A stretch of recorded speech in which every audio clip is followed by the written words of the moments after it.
What is going on, guys, and welcome back to another episode of Rapflex Radio. I'm your host, Kyle Rapp. Today's episode is all about evening routines, and I enjoy talking about this a lot more. I enjoy my evening routine a lot more than my morning, and honestly, it's just a personal preference, but it actually has allowed me to sleep a lot better and be able to consistently execute and function better, honestly, and it gives me a great sense of calmness and relaxation at night. It actually gives me time for self care, which is a buzzword, but so many people complain that they don't have time for it. Where I'm going to give you the recipe to create kind of your own self care and evening routine. Before we start that, if this is your first episode, thank you so much for joining me on the first one. If this is your 10th, if you've listened from the first episode, thank you so much. One thing before we start, if you could hit that subscribe button if you're not already subscribed. I do not want you to miss an episode. We are rolling. I'm actually batch recording today, so we have consistency and control over this now. And this episode is brought to you by the Flex Philosophy course. It is my free mini training course. It's basically 4 podcast episodes in a video series that covers focus, learning, enthusiasm, and execution. 4 values I believe every elite performer must have to get what they truly want in life.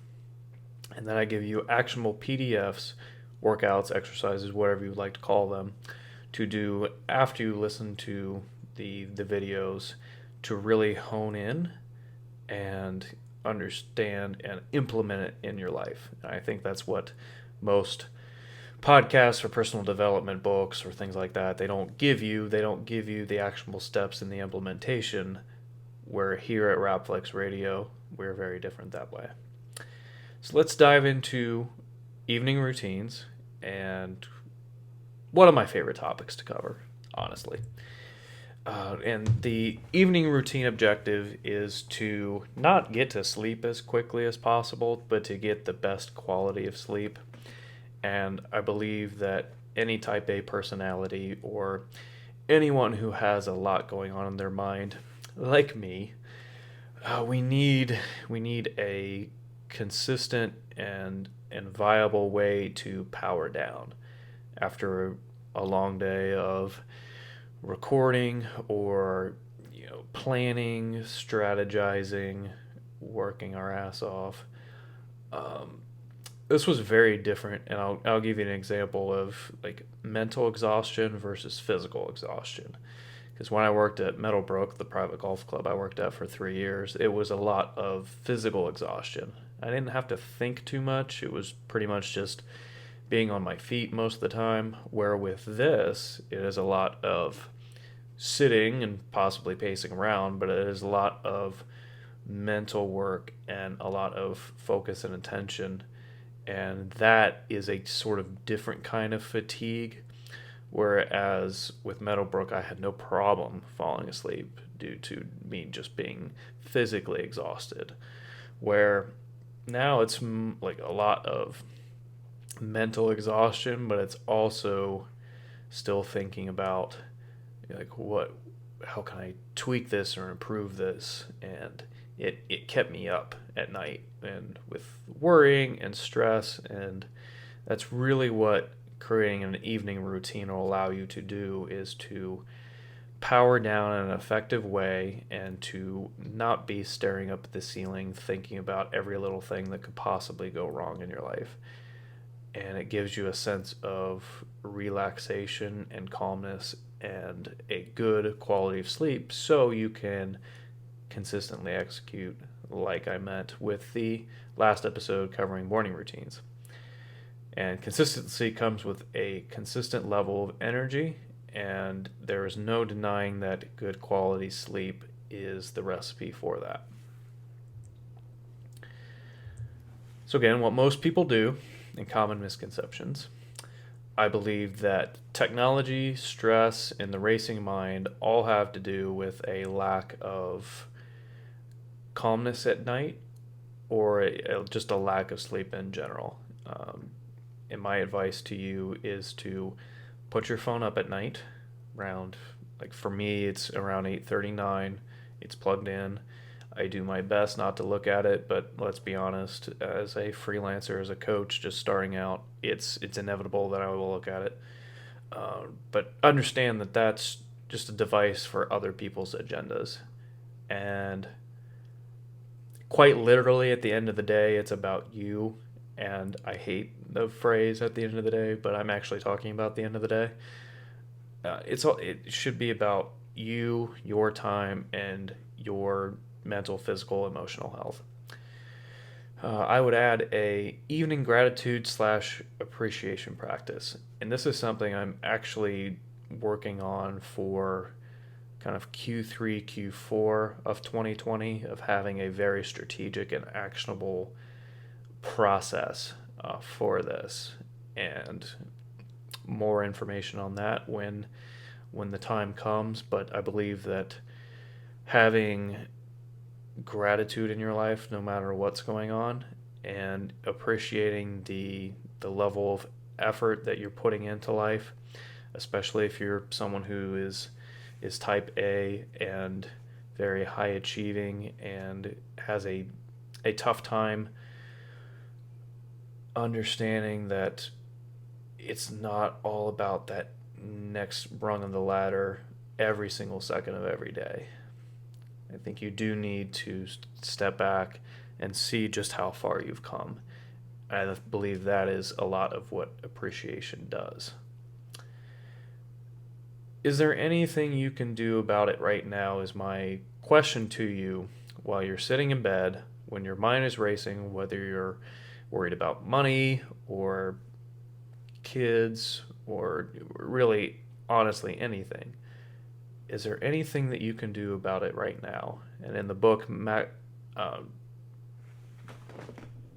Maximum Achievement, that's what I thought it was called, I apologize, by Brian Tracy, he says that only 4% of our stress, our worry, our anxiety is actually something we can do about. Most of it never even happens, or we have absolutely no control over it. And I know that's much easier said than done. And again, I created an evening routine that works for me for this very reason, that it was very difficult. But it really helped me, and I want to help you not stare up at the ceiling at midnight, 1, 2 a.m., wondering if it's all going to work out. Most people complain about lack of self-care. Well, here's your chance. I'm going to show you how to implement it consistently in your life. That's it. Most people suppress their melatonin production with blue light. What I mean by that is melatonin is our parasympathetic hormone release that allows us to sleep at night. And some people do supplement this. I have found that does not work for me whatsoever. It honestly keeps me up, and reishi does help with me, and that is a type of mushroom that is in Organifi Gold Juice. I can have a link to that, or if you're interested in that, look it up at organifishop.com. That has helped me a little bit with sleep, but a lot of it is the blue light coming from our phones, our iPads, our TVs, and it's suppressing that melatonin production because physiologically our bodies believe that it's still light out, so we need to repress going to sleep because we're in this fight or flight. I need to be awake to fend off predators and lions and tigers and things like that.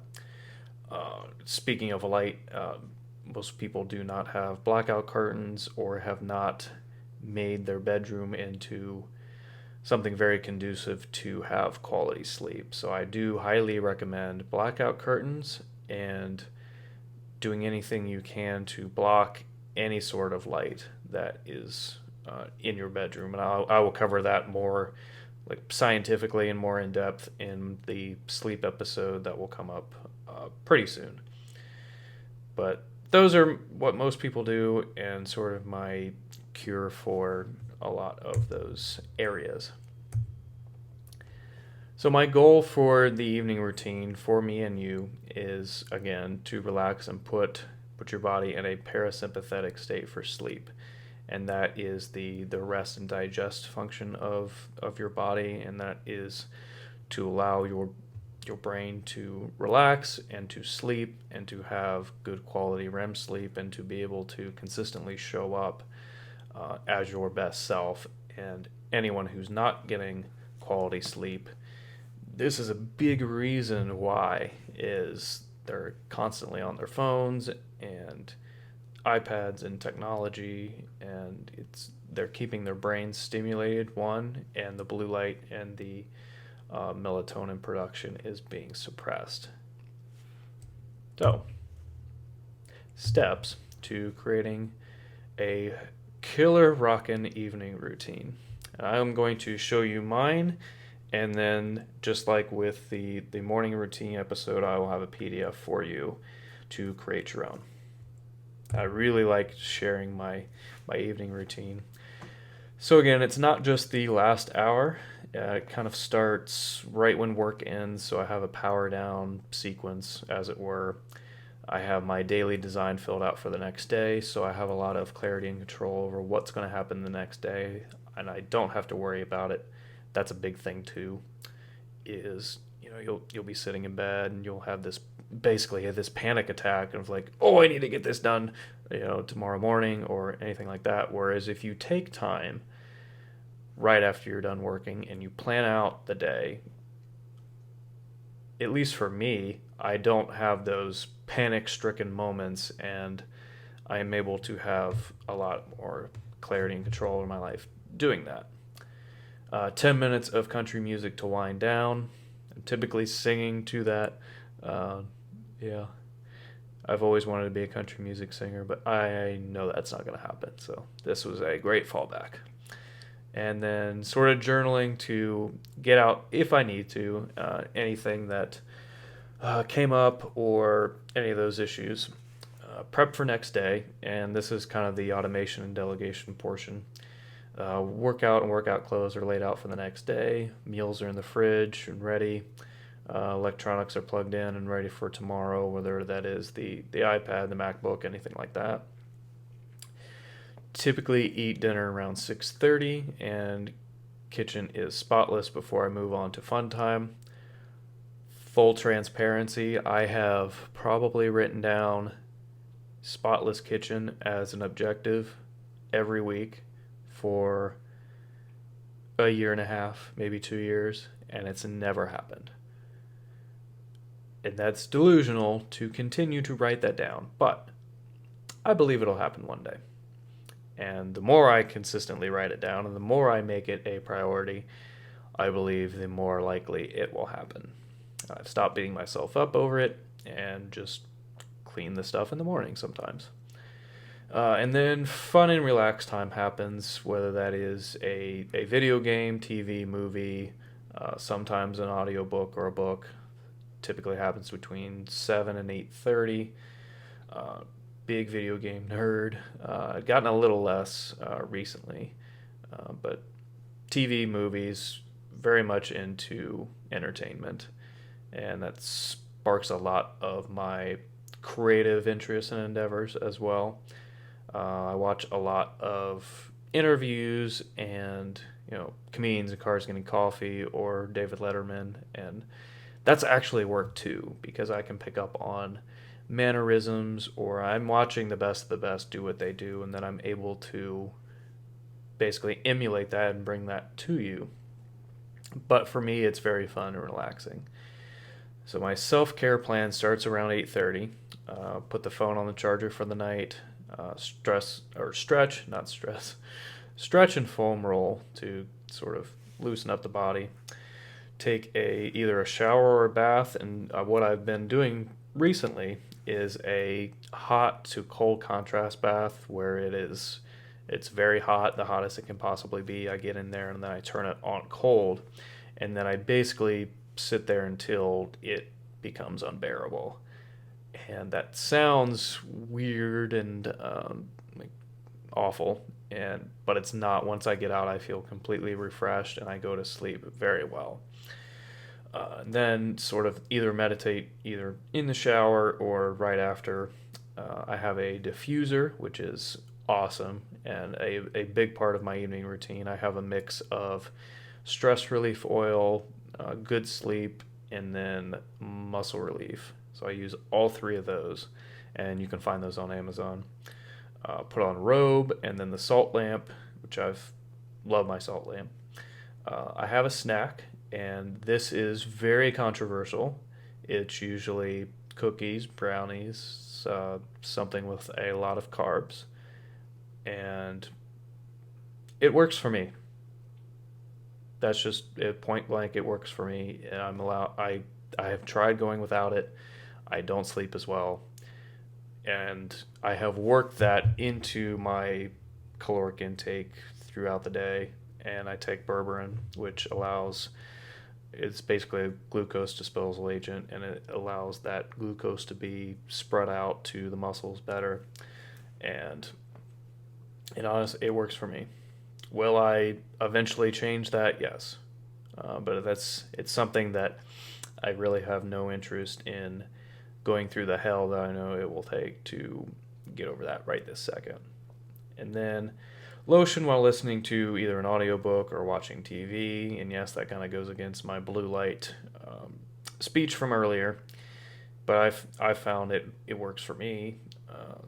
Is that something I do want to improve on? Yes. Again, I'm not perfect, neither are you.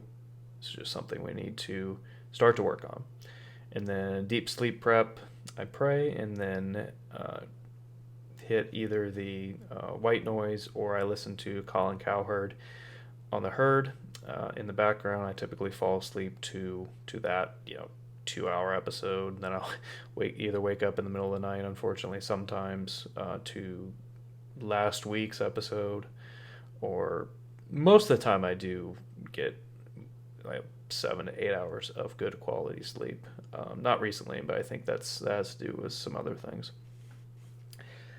So basically that is mine, and I have found that to be incredibly helpful for me to be able to rely on all of that no matter what has happened during my day. I know that I can have this to look forward to sometimes and to rely upon. So for you, this was not the greatest font choice, color-wise, but give yourself time to create these habits and routines, just like I said with the morning routine. This does take time. This does take permission from yourself, and if you live with anyone else, it's going to take permission from them because you're doing something out of the ordinary and out of probably your normal routine.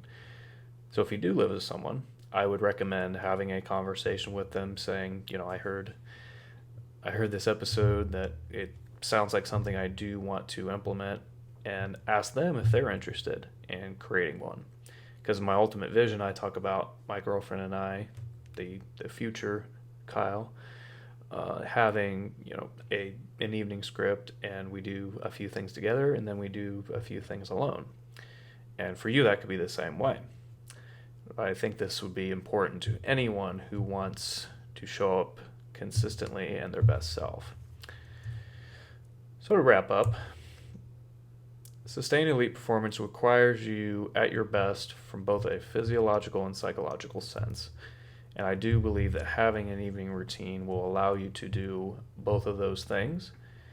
And it'll just give you such a sense of calmness and relaxation, which most people are like neglecting and not allowing to have as a part of their life. So again, as part of the Flex Philosophy course, I do have the PDFs stored there as an attempt to build community within the Flex Philosophy mini course. So you will find the evening script PDF within that. And yeah, I really hope you enjoyed this episode. I hope you do implement an elite evening design routine, because it is something that has changed my life, and I hope it changes yours too. And again, if you have any questions about creating that, you want me to dive more into a certain part of an evening routine, or want a specific topic covered, please email me at kyle@rapflex.com. And until next time, guys, have a great day.